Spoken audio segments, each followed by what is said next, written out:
The final word. It was just after midnight when 19-year-old Brandon Swanson called his parents. His voice wasn't afraid or panicked, just mildly frustrated. The kind of tone you use when something inconvenient happens at the end of a long night. He told them he'd driven into a ditch on a gravel road after leaving a small get-together with friends. No crash, no injuries, just stuck.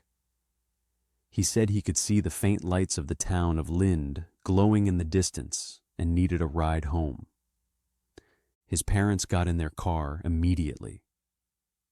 They drove toward the lights Brandon described, flashing their headlights. Brandon flashed his back, but neither could see the other. They were both staring into the same darkness, from completely different places. For 47 minutes, Brandon stayed on the phone, walking, talking, guiding, reassuring. And then, mid-sentence, everything changed. Brandon inhaled sharply, one quick, startled breath, and said the last word anyone would ever hear from him. "Oh, shh." The line stayed open, silent, breathless, wordless. Brandon never spoke again.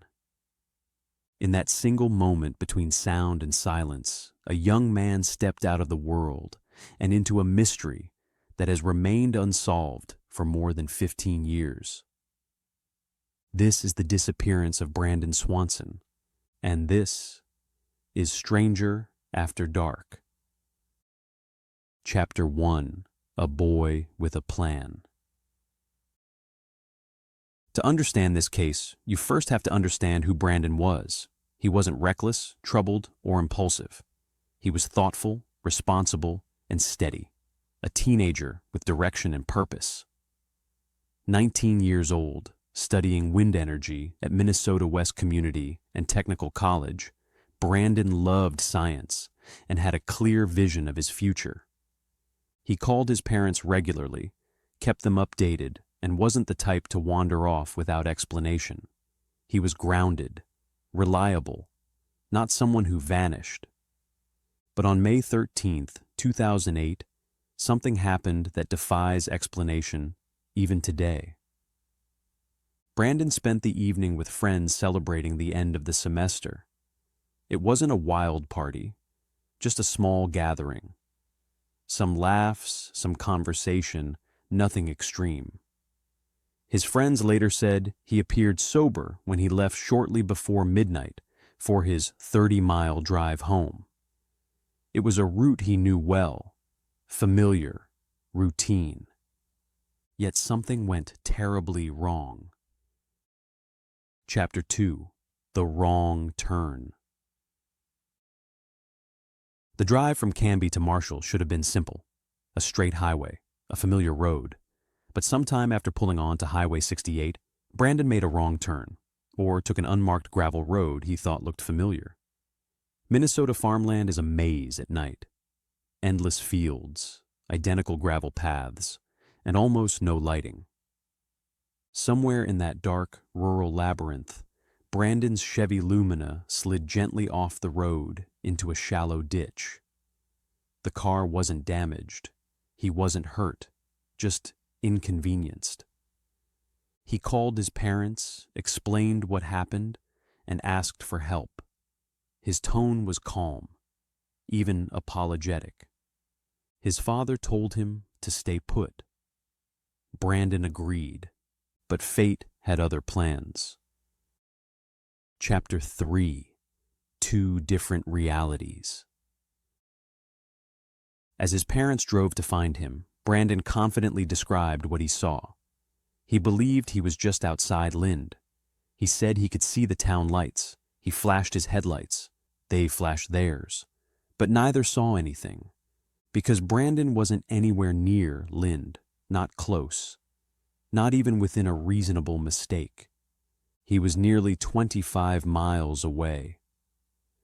This wasn't a simple wrong turn. It was profound disorientation, geographically, mentally, or environmentally.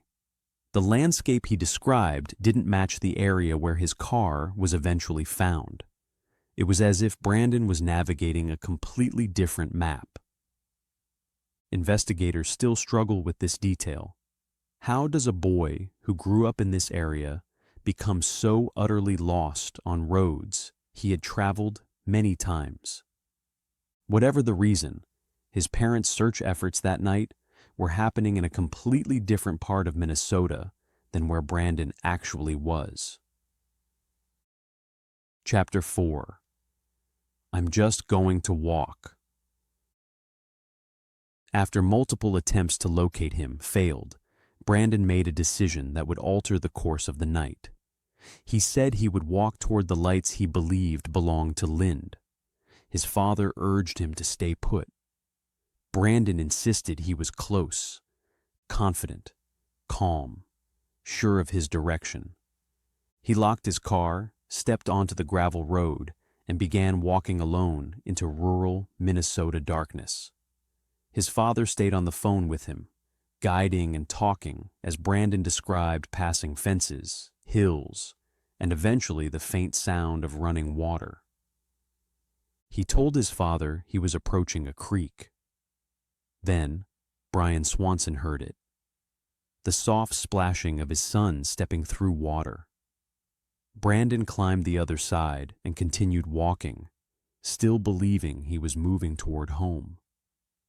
For nearly an hour, the conversation continued. Familiar. Normal. Until the moment it wasn't. And then came the sudden silence. The final breath. The last unfinished word. And nothing ever after. Chapter 5. The final breath. The night was cold, the wind shallow, the darkness almost absolute. Yet despite everything, Brandon stayed calm on the phone with his father. For nearly an hour, they talked, not in fear or confusion, but in a steady, hopeful rhythm. A father and son trying to find each other in a world that had turned strangely unfamiliar. Brandon described the ground beneath him, the fences he passed, the direction of the distant lights he believed were Lind. His voice stayed level, confident, determined. He thought he was getting closer to safety. Then, at 1:54 a.m., something happened. Mid-sentence, Brandon inhaled sharply, a startled, reflexive breath, the kind you make when something unexpected jumps into your path in the dark. And then he said it, the final words anyone would ever hear from him. "Oh, shh." The profanity cut off instantly. The line didn't disconnect. The phone didn't fall. It just went silent. His father called his name repeatedly, voice breaking, waiting for an answer that never came. No sound of a fall. No splashing water. No struggle. Nothing. Just a sudden void where Brandon's voice had been. In that single breath, in that split-second shift from presence to silence, Brandon Swanson vanished. And whatever happened to him was immediate, unexpected, and absolute. Chapter 6. The search begins. Morning revealed a world that felt colder and heavier than the night before. The Swansons reported their son missing immediately. At first, searchers focused near Lind, because that's where Brandon believed he was. They combed ditches, gravel paths, and the outskirts of town. Nothing. When they widened the search radius, everything changed. Late that morning, investigators found Brandon's car, nowhere near Lind, and nowhere near where he had believed he was. Instead, the car sat peacefully near Taunton, on the edge of a rural gravel farm road. Not crashed, not damaged, not abandoned in panic, just stuck. This was the first major revelation. Brandon wasn't slightly off course. he was profoundly disoriented. The landmarks he described on the phone didn't match the location of the car, not the slope of the fields, not the direction of the lights, not the creek. Nothing aligned. It wasn't simply a wrong turn. It was as if Brandon was navigating an entirely different map than the one his feet were walking on. Chapter 7. The Discovery of the Car. The car's location raised more questions than answers. How could someone who grew up in this area, who traveled these roads his entire life, become so confused about his whereabouts? Investigators noted that nothing around the car matched anything in Brandon's descriptions. He was 25 miles from where he believed he was. That level of disorientation is rare in missing person cases. Even the sheriff later said, "It's almost like he was describing a place he wasn't actually in." There were no panic signs in or around the car, no footprints that indicated running or fleeing, no scattered items, just the car, and endless farmland stretching into the distance. Standing beside that lonely gravel road, investigators realized something chilling. Brandon had walked away from that car, believing he was headed toward lights that didn't belong to the town he named. And every step he took carried him farther into the dark, farther from help, and farther into a mystery no one has fully unraveled. Chapter 8. The Scent Trail That Should Not Exist. Bloodhounds were brought in and quickly picked up Brandon's scent.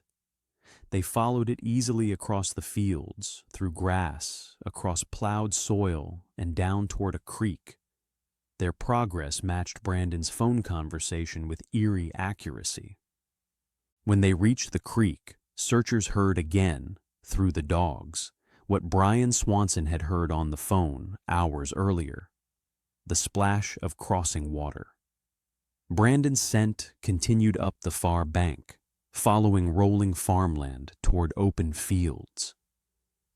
And then, without warning, the scent trail ended. Not faded, not scattered. It stopped abruptly in the middle of an open field with no trees, no road, no structure, no debris. Nothing that could explain the sudden disappearance of scent. Experts say that for a scent to end instantly, one of four things must happen. The person is lifted off the ground, the person enters a vehicle, the person falls into a sealed or enclosed space, or they move onto a scent-blocking surface. But there were no tire tracks, no signs of another person, no indication of machinery, no openings or pits visible from the surface. Just flat farmland. A scent trail ending in the middle of nowhere is one of the rarest and most unsettling signatures in search and rescue science.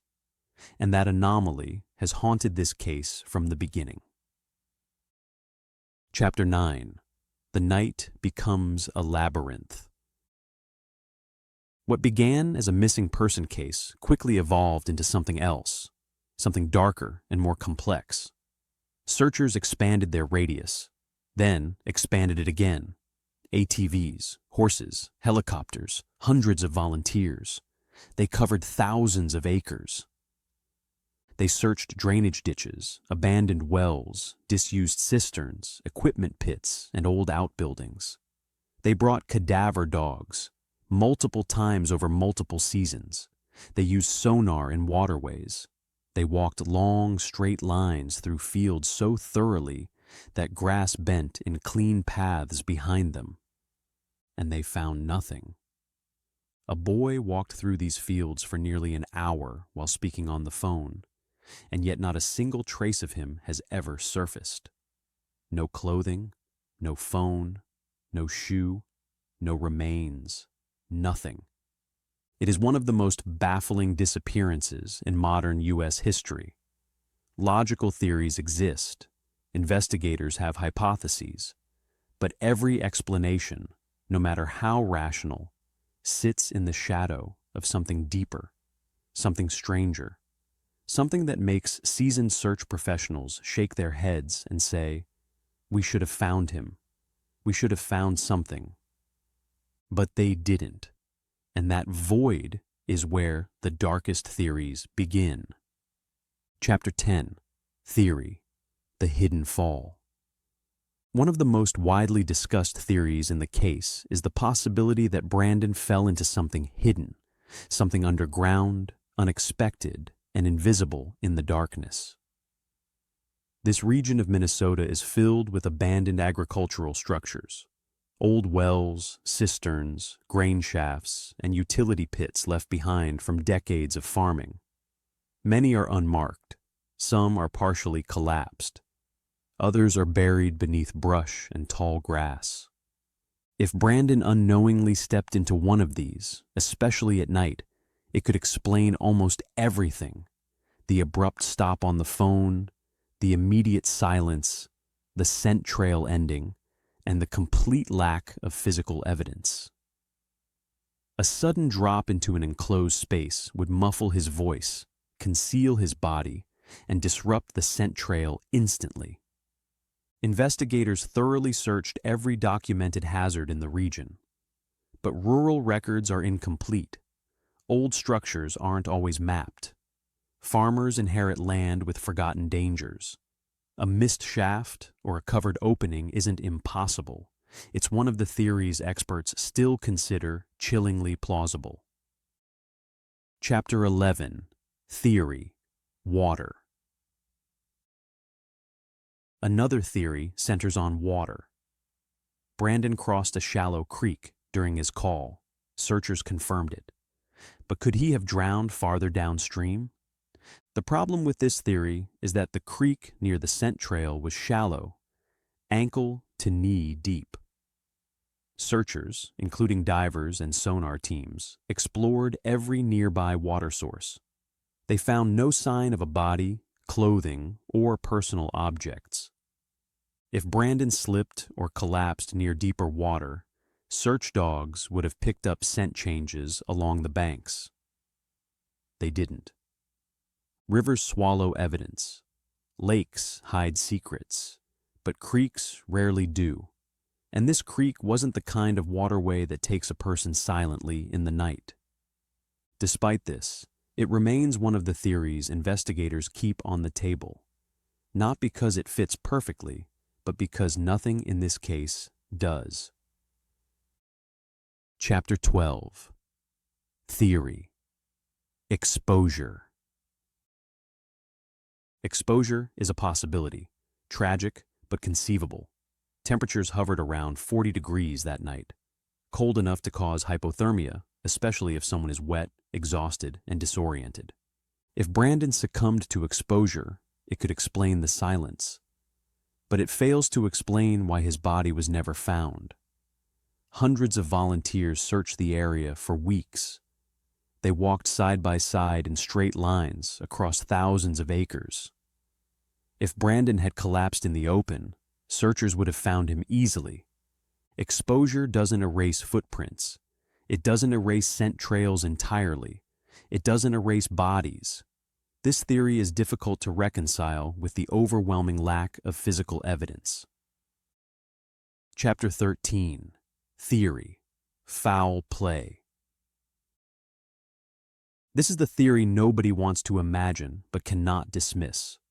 Rural roads at night aren't always empty. Farmers move before dawn. Drivers pass through back roads. Strangers cut across the county.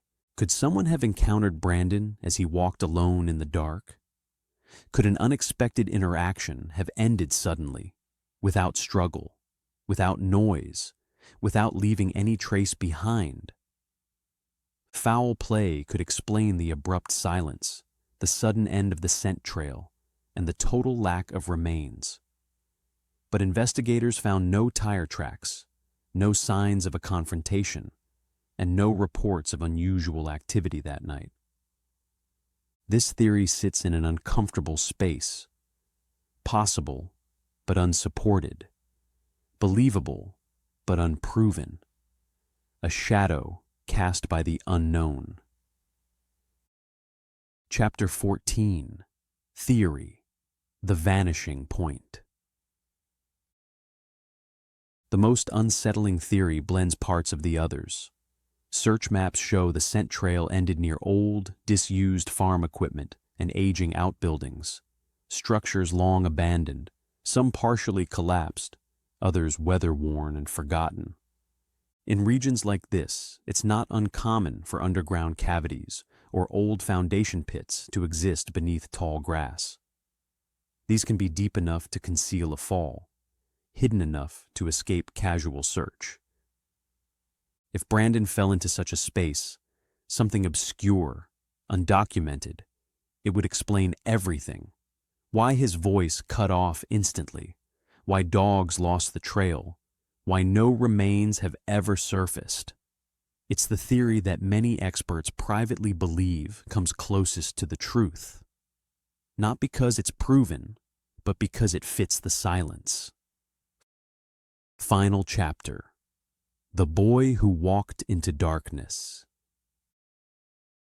The disappearance of Brandon Swanson isn't just a mystery, it's a wound, one that never closes because nothing ever replaces what was lost. A 19-year-old boy walked into the darkness believing he was heading home. He talked to his father until the final moment of his life, calm, hopeful, unaware of the danger ahead. And then he was gone. No trail, no evidence, no answers, just a family left with a phone line that stayed open long after Brandon fell silent. A family still listening for a voice that never returned. Somewhere out in those fields, past the gravel roads and the quiet creek, lies the truth. Maybe it's buried, maybe hidden, maybe erased by time. But it's there. Brandon didn't run away. He didn't choose to disappear. Something happened to him in that instant, something sudden, something final. And until the day the ground gives up its secrets, the mystery of Brandon Swanson will remain one of the darkest stories ever told on these quiet Midwestern roads. This is Stranger After Dark. Good night.